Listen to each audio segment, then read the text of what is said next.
ഭാവത്തിലും സംസാരത്തിലും വ്യക്തിത്വത്തിലൊക്കെ മാറ്റങ്ങളുണ്ടാവും. വായിക്കുന്ന ഒരാൾക്ക്, നന്നായി വായിക്കുന്ന ഒരാളുടെ ഭാഷ മാറും. ഭാഷ മാറാൻ എങ്ങനെ?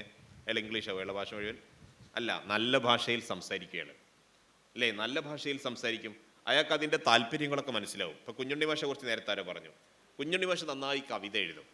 കുഞ്ഞുണ്ണി മാഷ കവിത ഒരു 2 വരി കവിത വെച്ചല്ലേ നിങ്ങൾ പറഞ്ഞു തരും, എൻ്റെ അർത്ഥം പറഞ്ഞു തരാം കേട്ടോ, പറയട്ടെ. 2 വരി മാത്രം. മോരൊഴിച്ചുണ്ണരുത് മൂത്രമൊഴിച്ചുണ്ണണമെന്ന കുഞ്ഞുണ്ണി മാഷ കവിതയാണത്. നിങ്ങൾ കേട്ടില്ലത്? മോരൊഴിച്ചുണ്ണരുത് മൂത്രമൊഴിച്ചുണ്ണണം. നിങ്ങൾ ചിരിക്കുന്നത്?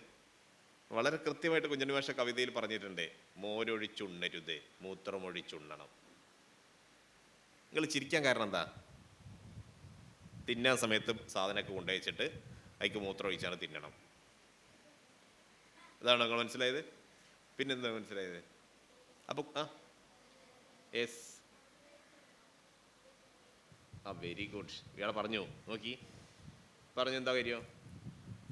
മോരൊഴിച്ചുണ്ണരുത് പറഞ്ഞാൽ മോര് ഒഴിവാക്കിയാണ്ട് നിങ്ങൾ ഭക്ഷണം കഴിക്കരുത് എന്നാണ്. മോരുണ്ടെങ്കിൽ മോര് കൂട്ടിയിട്ടേ ഭക്ഷണം കഴിക്കാവൂ. ഇതാണ് മോരൊഴിച്ചുണ്ണരുത്. ഒഴിച്ച് എൻ്റെ മോര് ഒഴിവാക്കരുത് എന്നാണ്. മൂത്രം ഒഴിച്ചുണ്ണണം എന്ന് പറഞ്ഞാൽ മൂത്രം പെടുക്ക് ഒഴിക്കണം എന്നല്ല. മൂത്രമൊക്കെ പോയി നേരത്തെ ബാത്റൂമിൽ പോയി ഒഴിച്ച് ഫുള്ള് ഫ്രീ ആയിട്ട് വന്നിട്ട് വേണം തിന്നാൻ. ആ 2 ഒഴിച്ചൊരു 2 അർത്ഥമാണ് അല്ലേ? മൂത്രം ഒഴിച്ചുണ്ണണം എന്ന് പറഞ്ഞാൽ മൂത്രം ഇവിടെ ഒഴിക്കുക എന്നുള്ളതല്ല, മൂത്രം ഒഴിവാക്കിയിട്ട് വന്നിട്ട് ഉണ്ണണം. മോരൊഴിച്ചുണ്ണരുത് തന്നെ മോര് ഒഴിവാക്കിയാണ്ട് തിന്നരുത് എന്നാണ്. ശരിയല്ലേ? ഇതാണ് സംഗതി. അപ്പം ഒരു കവിതയ്ക്കകത്ത് എത്ര മനോഹരമായിട്ടാണ് വാക്കുകളെ അദ്ദേഹം ക്രമപ്പെടുത്തുക. ഒരിക്കൽ കുഞ്ഞുണ്ണി മാഷോട് ചോദിക്കണ്ടേ, എന്താണ് കവിത? എന്താണ് കവിത? എന്നൊക്കെ അറിയാം. എന്താ കവിത? എന്താണ് കഥ? എന്താണ് കവിത? എന്നൊക്കെ അറിയാം. എന്താണ് കവിത? അതിനെ പെമ്മക്ക് മനസ്സിലായത് എന്താ ഈ കവിത. അങ്ങനെ കവിതാരചന മത്സരത്തിന് സ്കൂളിൽ പേര് കൊടുത്താണ്ട് കൂട്ടിയിട്ട് എന്ത് ചെയ്തു, 5-6 പേജൊക്കെ എഴുതിയ ആൾക്കാരുണ്ട്. പിന്നെ സമയം കഴിഞ്ഞ് പോയി പറഞ്ഞിട്ട് പേപ്പർ വാങ്ങി വെച്ചിരിക്കുകയാണ്. അത്രയൊക്കെ എഴുതണോ? കുഞ്ഞുണ്ണി മാഷോട് ചോദിച്ചു, മാഷെ എന്താണ് കവിത? മാഷെ കവിത എന്താണെന്ന് ചോദിച്ചപ്പോൾ 4 വരി കവിത ചൊല്ലി. കേട്ടില്ലേ നിങ്ങൾ? ഒരു വാക്യം മതി, ഒരു വാക്കു മതി, രസാത്മകമാണെങ്കിൽ അത് കവിതയായി. ഇത് കവിതയാണ് അല്ലേ? ഒരു വാക്യം മതി, ഒരു വാക്കു മതി, രസാത്മകമാണെങ്കിൽ അത് കവിതയായി. ഇതൊരു കവിതയാണ്. പക്ഷെ കുഞ്ഞുണ്ണി മാഷ് കവിത എന്താണെന്ന് കവിത കൊണ്ട് തന്നെ മറുപടിയാണ്. പണ്ടേ നമ്മളില്ലേ ബാപ്പുസ്താദ്, തിരുവങ്ങാടി ബാപ്പുസ്താദ് കൊണ്ടൂർ സ്ഥാനം കേട്ടില്ലേ നിങ്ങൾ ഇല്ലേ? അള്ളാഹു ദർജ ഉയർത്തി കൊടുക്കട്ടെ, ആമീൻ. അപ്പോൾ ബാപ്പുസ്താദ് എന്ത് ചെയ്തു, AP ഉസ്താദിനെ പ്രോഗ്രാമിലേക്ക് ക്ഷണിക്കാൻ വേണ്ടിയിട്ട് ഒരു അറബിയിൽ ഒരു കവിത കൊടുത്തേക്കെ ചെയ്യാം. അറബിയിൽ ഒരു കവിത എഴുതും. എന്നിട്ട് ഉസ്താദിന് എന്ത് ഒരു കവിത എഴുതിയിട്ട് ഉസ്താദിന് കൊടുക്കും. അപ്പോൾ ഉസ്താദിനെ ക്ഷണിക്കൽ ഇങ്ങനെയാണ്. അപ്പോൾ നോക്കൂ, ഈ കവിതയുടെ അല്ലേ, ഈ എന്ത് ചെയ്തു, കവിത്വത്തിൻ്റെ ഒരു മാസ്മരികത അറബി സാഹിത്യത്തിൽ ബഹുമാന്യരായ കൊണ്ടൂർ ഉസ്താദിന്, അതുപോലെ എന്ത് ചെയ്തു, ബാപ്പു ഉസ്താദിനൊക്കെ ഉണ്ടായിരുന്ന പ്രാവീണ്യം ചെറുതല്ല, അപാരമായിരുന്നു. ഇത് കവിതയൊക്കെ നന്നായി അറിയുന്ന, ഭാഷ നന്നായി അറിയുന്ന, നല്ല സ്കില്ലുള്ള ആളുകൾക്ക് പറ്റുന്ന സംഭവമാണ്. അലി ഇബ്നു അബീ ത്വാലിബ് റളിയല്ലാഹു അൻഹു ചരിത്രത്തിലുണ്ട്, മുറഹിബ് വെല്ലുവിളിക്കുന്ന സമയത്ത് കവിത ചൊല്ലുമ്പോൾ കവിത കൊണ്ട് തന്നെ തിരിച്ചു മറുപടി പറയുന്നുണ്ട് അലി റളിയല്ലാഹു അൻഹു. എന്നിട്ട് കവിത അറിഞ്ഞപ്പോൾ എന്ത് ചെയ്തു, എന്താ എന്ന കവിതയിലെന്ന് ചോദിച്ചാൽ തിരിച്ചണ്ടം കൊടുക്കല്ല, അതേ നാണയത്തിൽ കവിത ചൊല്ലി അല്ലേ, അത്ഭുതപ്പെടുത്തുകയാണ്. വാക്കുകളെ വാക്കുകൾ കൊണ്ട് തന്നെ നേരിടണം. വാക്കുകൾ നമ്മൾ എന്താ ചെയ്യേണ്ടേ? തല്ലി ഒതുക്കുക ചെയ്യേണ്ടേ? കത്തിയെടുത്തിട്ട് കുത്തി മലർത്തേണ്ടേ? അല്ല, വാക്കുകളെ വാക്കുകൾ കൊണ്ട് തന്നെ നേരിടണം. അപ്പോൾ വാക്കുകൾ നല്ല നല്ല വാക്കുണ്ടാകണമെങ്കിൽ, നല്ല ഭാഷ ഉണ്ടാകണമെങ്കിൽ, നല്ല പ്രയോഗങ്ങൾ ഉണ്ടാകണമെങ്കിൽ നമ്മൾ എന്ത് ചെയ്യണം? നന്നായി വായിക്കണം. നമ്മുടെ ഭാഷയിലേക്ക്, നമ്മുടെ ഭാവനയിലേക്ക് നല്ല വായനകൾ കടന്നു വരണം, നല്ല ചിന്തകൾ കടന്നു വരണം അല്ലേ? ചിന്തയ്ക്ക് അനുസൃതമായ വായന വേണം, എന്നാൽ വായനയ്ക്ക് അനുസൃതമായ ചിന്തയും വേണം. വായനയ്ക്ക് അനുസൃതമായ ചിന്തയും ചിന്തയ്ക്ക് അനുസൃതമായ വായനയും വേണം. അപ്പോൾ നന്നായി വായിക്കുക എന്നുള്ളതാണ് ഏറ്റവും പ്രധാനപ്പെട്ട ഒരു കാര്യം. വായിക്കുമ്പോൾ നിങ്ങൾക്ക് വിവരം കിട്ടും, ആ വിവരം ശരിക്കും പ്രയോഗിക്കണം. അപ്പോൾ നിങ്ങൾക്ക് പ്രസംഗിക്കാനൊരു സബ്ജക്റ്റ് കിട്ടി, നിങ്ങൾ എന്താ ചെയ്യുക? പ്രസംഗിക്കാനൊരു സബ്ജക്റ്റ് കിട്ടി. എന്താ സബ്ജക്റ്റ്? വിദ്യാർത്ഥികളും അച്ചടക്കവും അല്ലേ? നിങ്ങളെന്താ ചെയ്യുക? ChatGPT കണ്ട് കൊടുക്കുകയും, അപ്പോൾ ChatGPT പെട്ടെന്ന് സാധനം എടുത്ത് തരും. അത് പോയിട്ടാണ് പ്രസൻറ്റ് ചെയ്താൽ ഫസ്റ്റ് A ഗ്രേഡ്. അപ്പോൾ നിങ്ങളിൽ എന്തെങ്കിലും പുരോഗതി ഉണ്ടാവുമോ? ഒരു പുരോഗതി ഉണ്ടാവില്ല. നിങ്ങൾ വിദ്യാർത്ഥികളും അച്ചടക്കം എന്നുള്ളൊരു വിഷയങ്ങളെ മനസ്സിൽ വരുന്ന സമയത്ത് AP ഉസ്താദിൻ്റെ ഒരു ഓർമ്മ എനിക്കറിയില്ല. ഞാൻ പണ്ട് ചെറിയ കാലത്ത് വായിച്ചൊരു പുസ്തകമുണ്ട്. ആ പുസ്തകം ഇപ്പം വിപണിയിലുണ്ടോ പിന്നെ എവിടെയെങ്കിലും ഉണ്ടോ എന്ന് എനിക്കറിയില്ല. മർക്കസിൻ്റെ പുസ്തകം എന്നായിരുന്നു പുസ്തകത്തിൻ്റെ പേര്. എത്രയും കുറേ മുന്നേ അയച്ച മർപ്പിലാക്കൽ എന്ന് പറഞ്ഞ അയാൾ ആ പുസ്തകം എഴുതിയേ. പിന്നെ ആ പുസ്തകം ഞാൻ എവിടെയും ദുനിയാവെന്ന് കണ്ടിട്ടില്ല. വളരെ ചെറിയൊരു പുസ്തകമായിരുന്നു. അപ്പോൾ അതിനകത്ത് ഉസ്താദിൻ്റെ കഥകൾ പറയുന്നിടത്ത് AP ഉസ്താദിൻ്റെ ഒരു കഥകൾ വിശ്വാസപൂർവ്വം വായിച്ചിട്ടുണ്ടായിരിക്കും. AP ഉസ്താദിൻ്റെ ആത്മകഥ ഇവിടെ ഉണ്ടത്. വായിച്ചിട്ടുണ്ടായിരുന്നെങ്കിൽ വായിക്കാൻ പറ്റുന്നൊരു പുസ്തകം കേട്ടോ. നന്നായി ഏറ്റവും ലളിതമായി വായിക്കാൻ പറ്റുന്നൊരു പുസ്തകമാണ് വിശ്വാസപൂർവ്വം. ഓക്കെ, ഞാൻ പറഞ്ഞുകൊണ്ടിരിക്കുന്നത്. അപ്പോൾ ഉസ്താദ് ആദ്യത്തെ ഒരു പ്രസംഗത്തിന് പോയ കഥ പറയുന്നുണ്ട്. ഒരു വിഷയം കിട്ടി, പ്രസംഗത്തിന് പോവാണ്. പ്രസംഗിക്കാൻ പോകുമ്പോൾ കാലം ധൈര്യം നോട്ടം കണ്ടെങ്കിൽ എന്ത് ചെയ്തു, എത്ര നേരം പ്രസംഗിച്ചൂടെ? അങ്ങനെ പോയിട്ട് പ്രസംഗിക്കാൻ നിന്ന് നോക്കിയപ്പോൾ മാറ്ററൊക്കെ വേഗം തീർന്ന്, 5 മിനിറ്റ് കൊണ്ട് മാറ്ററൊക്കെ തീർന്ന്. ആദനബി മുതൽ മുത്തനബിയിലുള്ള എല്ലാ കഥയും പറഞ്ഞിട്ട് 5 മിനിറ്റ് ആയിട്ടുള്ളൂ. വേഗം തീരുന്നുണ്ട്, പേടിച്ചിട്ട് വേഗം തീർന്നുപോയി. അപ്പോൾ ഈ ഒരു സംഭവം പറഞ്ഞാൽ ഉസ്താദ് പറയുന്നുണ്ട്, ഓരോ സംഗതിയിലും ഓർമ്മകളുള്ള സാധനങ്ങളൊക്കെ ഇങ്ങനെ അടുക്കി പെറുക്കി വെക്കും. വിദ്യാർത്ഥികൾ അച്ചടക്കുന്നുള്ളൊരു വിഷയം കിട്ടിയാൽ ആ സബ്ജക്റ്റ് അവിടെ എഴുതി, ഇനി വിദ്യാർത്ഥി ആരാണ്, അച്ചടക്കം എന്താണ്, ഒരു വിദ്യാർത്ഥിക്ക് അച്ചടക്കം ഉണ്ടായിരിക്കേണ്ടതിൻ്റെ ആവശ്യകത എന്താണ്, അച്ചടക്കം ഇല്ലെങ്കിൽ സംഭവിക്കാൻ പോണ നഷ്ടങ്ങൾ എന്താണ്, നോട്ടായി. നിങ്ങൾ ബാക്കി പറഞ്ഞ സാധനങ്ങളൊക്കെ എന്ത് ചെയ്യാൻ ആഡ് ചെയ്യണമെങ്കിൽ ഗൂഗിൾ സെർച്ച് ചെയ്യാം, ChatGPT കൊടുക്കാം, മറ്റു കാര്യങ്ങളൊക്കെ സെർച്ച് ചെയ്ത് ഇതിലേക്ക് നോട്ട് വികസിപ്പിക്കാം. എന്നിട്ടാണ് നിങ്ങൾ പ്രസൻറ്റ് ചെയ്യേണ്ടത്. അത് കാണാതെ പഠിച്ച് പറയുമോ അല്ലെങ്കിൽ അതേപോലെ വായിക്കുകയല്ല, മറിച്ച് എന്ത് ചെയ്യണം, നമ്മൾ സ്വയം നമ്മളിൽ രൂപകൽപ്പന നടത്തിയിട്ട് പറയാൻ കഴിയണം. ഒരു നോട്ട് നമ്മൾ തയ്യാറാക്കുന്നു, ആ നോട്ടിനനുസൃതമായി നമ്മൾ പറയുന്നു എന്നത് പുസ്തകത്തെ ഗൂഗിളിനെയൊക്കെ ആശ്രയിച്ച് നമ്മൾ ഉണ്ടാക്കേണ്ട ഒരു കാര്യമാണ്. രണ്ടാമത്തെ ഒരു കാര്യം തന്നെ, നമ്മുടെ കഴിവുകളെ നമ്മൾ ഒരിക്കലും എന്ത് ചെയ്യരുത്, മൂടിയേക്കരുത്. പ്രസംഗിക്കാൻ പറ്റുന്ന ആൾക്കാരുണ്ടോ, നന്നായി പ്രസംഗിക്കാൻ പറ്റുന്ന ആൾക്കാർ അല്ലേ? പ്രസംഗിക്കുന്ന ആൾക്കാരുണ്ടോ നന്നായി? പ്രസംഗിക്കുക എങ്ങനെ, എന്താ പ്രസംഗം എന്ന് പറഞ്ഞാൽ? പ്രസംഗം എന്ന് പറഞ്ഞാൽ എന്താ? കുറേ ഒച്ചമളി ഉണ്ടാക്കല, അപസ്മാരളിക്കാരി കയ്യും കാലും ഇട്ടൊക്കെ അടിച്ച് കണ്ടുകൊണ്ടാക്കല? അല്ല പിന്നെ അങ്ങനെയാണോ? അല്ല പിന്നെ എന്താണ് ശരിക്കും പ്രസംഗം?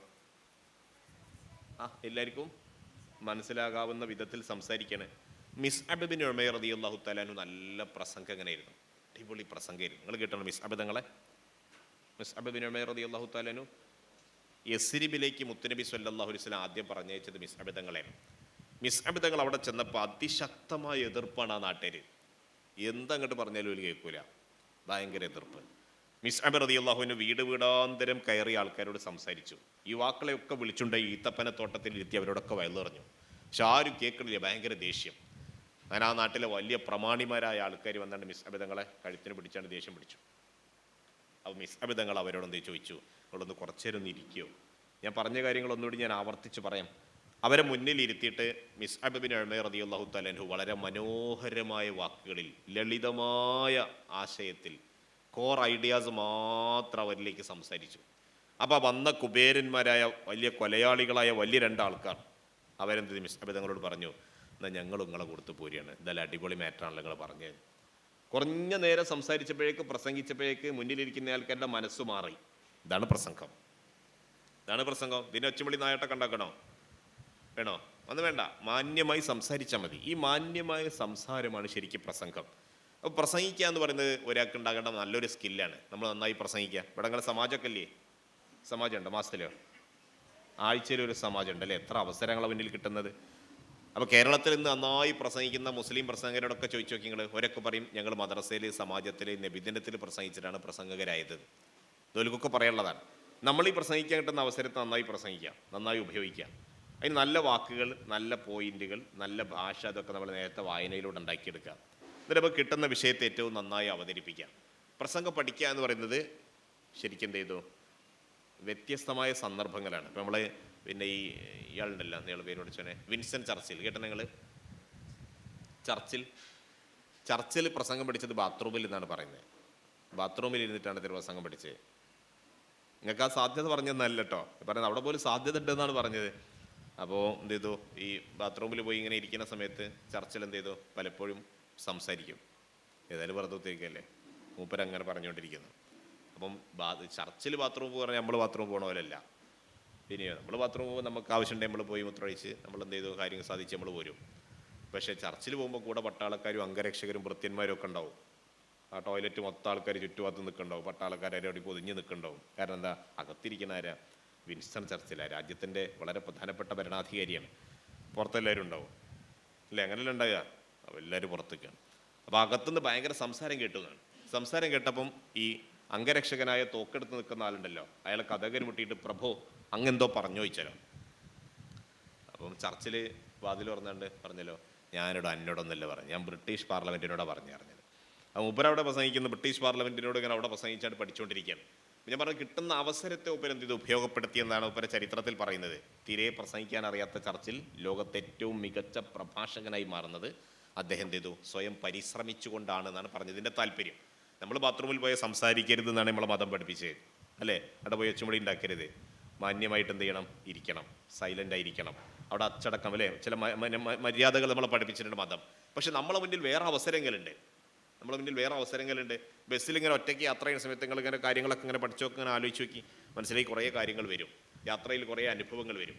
കയ്യിൽ എന്ത് ചെയ്യണം? നിങ്ങൾ എപ്പോഴും അല്ലേ, കയ്യിൽ എപ്പോഴും വേണം. പണ്ട് വെണ്ണക്കോട് ഉസ്താദ് ഞങ്ങൾക്കൊരു ക്ലാസ് എടുത്തിരുന്നു, ഞങ്ങൾ SSF കാലത്ത്.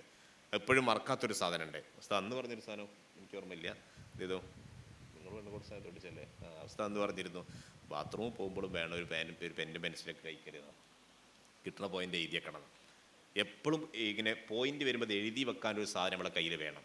നിങ്ങൾക്ക് ഉണ്ടോ സ്വന്തമായിട്ടൊരു ഡയറി നോട്ട് പുസ്തകം ഉണ്ടോ? ഉണ്ട്. ആ പുസ്തകത്തിന് എന്താ നിങ്ങൾ പേര് കൊടുത്ത്? എന്തേ പേര് കൊടുത്തണോ? പേരൊന്നും ഇല്ലല്ലേ? നിങ്ങളെ പേരില്ലേ പുസ്തകത്തിൽ? നിങ്ങളെ പേര് എഴുതുക. എന്നിട്ട് എന്ത് ചെയ്യുക? നിങ്ങൾക്ക് കിട്ടുന്ന പ്രധാനപ്പെട്ട പോയിന്റ്സ്, നിങ്ങൾ വായിച്ച പ്രധാനപ്പെട്ട പുസ്തകങ്ങൾ, ആ പുസ്തകത്തിൻ്റെ പേര്, അതിൽ നിന്ന് കിട്ടിയ ആശയങ്ങൾ ആ ഡയറിയിൽ എഴുതി വെക്കണം. അങ്ങനെ സ്ഥിരമായി എഴുതുന്ന ആൾക്കാർ ഇവിടെ ഉണ്ടോ? അൽഹംദുലില്ലാ ഒരാളുണ്ട്. എന്താ പേര്? എന്താ നിങ്ങൾ മന്ദിരിക്കുന്നവർക്ക് പറയും, നല്ലൊരു പേരില്ലേ നിങ്ങൾക്ക്? മുഹമ്മദ് ജിയാദ്.